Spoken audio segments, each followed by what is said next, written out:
Dalam bacaan kita kali ini diceritakan di sini adalah Tuhan kita Yesus Kristus sedang mengadakan perjalanan menyusuri danau Galilea.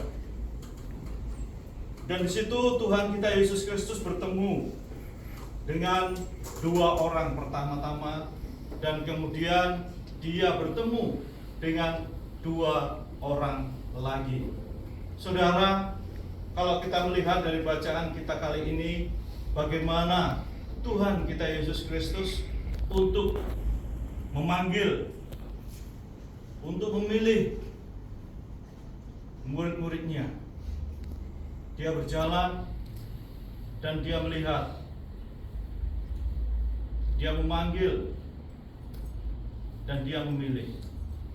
Saudara, mungkin juga di antara kita ada yang dipanggil, ada yang terpanggil. Mungkin di antara kita juga ada yang terpilih, atau mungkin juga ada yang dipilih oleh Tuhan kita Yesus Kristus. Namun, apa yang terjadi ketika kita ini dipilih oleh Tuhan, atau kita terpilih oleh Tuhan? Dalam bacaan kita kali ini disebutkan bahwa kedua orang ini adalah seorang penjala ikan, atau dia adalah seorang nelayan. Ketika dia sedang membereskan pekerjaannya dengan ayahnya, dengan saudaranya, ketika dia dipanggil oleh Tuhan, ikutlah aku. Apa yang terjadi, saudara? Dia membereskan jalannya dan dia pergi mengikut Tuhan. Ada satu lagi, dua orang lagi ketika berjalan, dia menemukan juga bersama dengan ayahnya, dia juga membereskan jalannya dan ikut Tuhan kita Yesus Kristus. Apakah kedua orang ini ketika dipanggil, dia tidak memperhatikan, tidak melihat saudaranya, tidak melihat pekerjaannya, tidak melihat orang tuanya? Orang yang dipanggil oleh Tuhan ini, dia hanya fokus kepada Tuhan. Ketika dia dipanggil, dia fokus kepada Tuhan. Dia sudah meninggalkan semua pekerjaannya, dia meninggalkan orang tuanya, dia meninggalkan, dan dia fokus kepada Tuhan. Dia berjalan, dia mengatakan, ikutlah aku. Dia pergi dan mengikut. Dan inilah mungkin yang terjadi dalam kehidupan kita. Ketika kita dipanggil, mungkin kita tidak berpikir panjang. Kita langsung berdiri dan berjalan dan mengikut Tuhan. Mungkin ini yang terjadi dalam kehidupan kita. Saudara, banyak di antara kita yang akan dipanggil, tapi hanya sedikit yang akan dipilih. Kita semuanya akan dipanggil oleh Tuhan, tapi Tuhan akan memilih siapa-siapa yang akan selalu mendampingi Tuhan kita Yesus Kristus. Kita tahu Tuhan kita Yesus Kristus mempunyai 12 murid.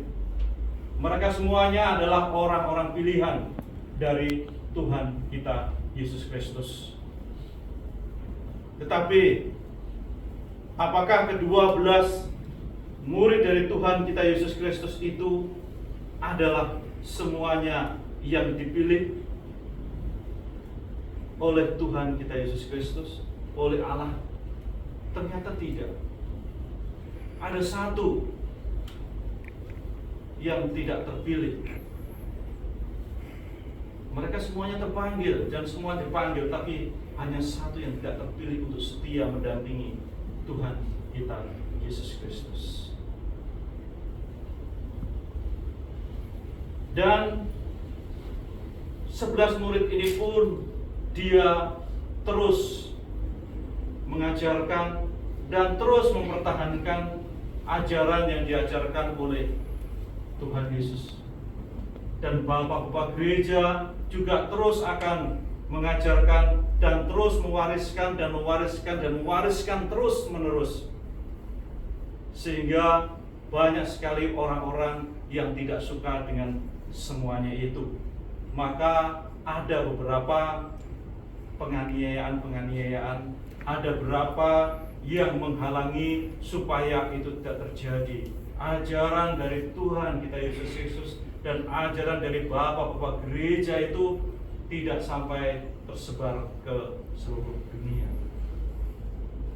Maka bapak-bapak gereja pada waktu itu begitu sangat mempertahankan ajaran itu, sampai bahkan dia merelakan dirinya, merelakan tubuhnya, bahkan merelakan nyawanya untuk diambil.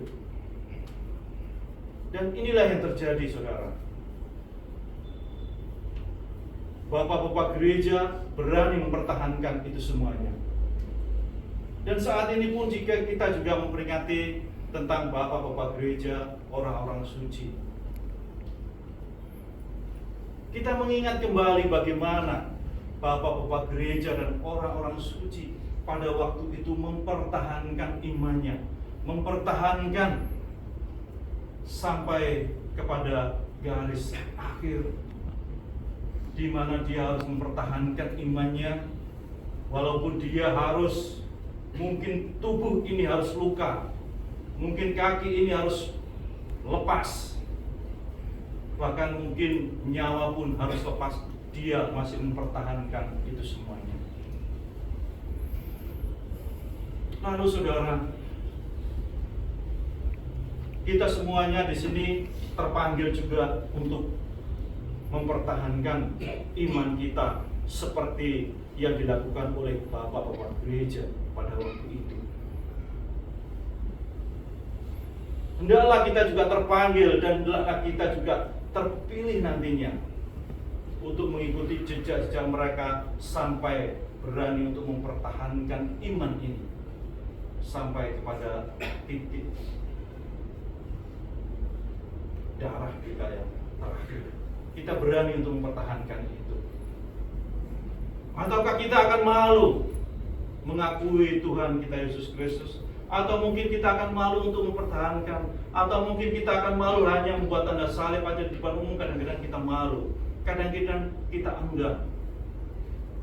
Saudara, kita melihat bagaimana perjuangan bapak-bapak gereja dan bagaimana perjuangan dari Tuhan kita Yesus Kristus untuk mempertahankan, dan perjuangan Tuhan kita Yesus Kristus bagi menebus dosa-dosa kita sebagai umatnya. Bagaimana? Mungkin kita kadang kita berpikir bahwa kita berdiri di gereja capek. Kadang-kadang kita berpuasa capek. Kadang-kadang kita melakukan ini dan itu, kita mempunyai alasan capek dan mempunyai alasan untuk malas. Tetapi ingatlah saudara, rasa capek, rasa kesal, rasa segala rasa yang kita alami saat ini di dunia ini mungkin tidak sebanding dengan apa yang dialami oleh bapak-bapak gereja pada waktu itu. Atau mungkin tidak sebanding dengan apa yang dia lakukan, apa yang dialami oleh Tuhan kita Yesus Kristus. Dia melakukan semuanya itu hanya satu, untuk menebus kita semuanya dari dosa. Disinilah saudara, kita pada saat ini diingatkan kembali bagaimana perjuangan dari Tuhan kita Yesus Kristus dan perjuangan dari bapak-bapak gereja untuk mempertahankan itu semuanya. Memang tidak semuanya akan dipilih. Ada beberapa memang yang membelot atau menjadi suatu pengkhianat. Dan itu bisa dikatakan sudah cukup berhasil.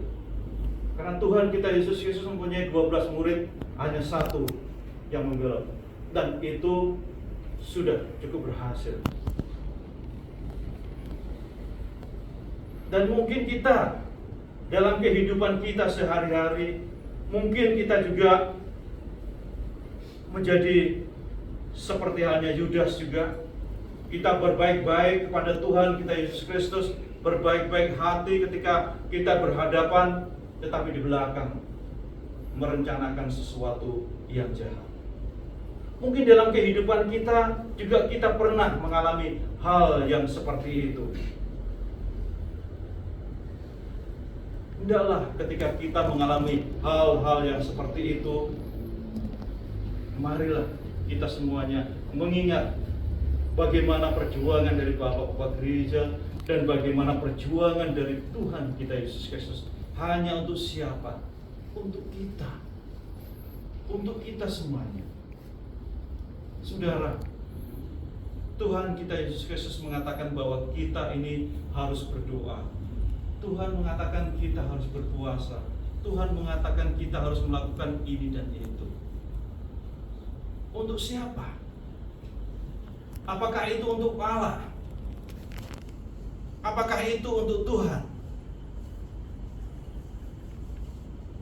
Apakah Tuhan tidak akan merasa rugi ketika kita tidak berdoa? Ketika kita tidak berpuasa?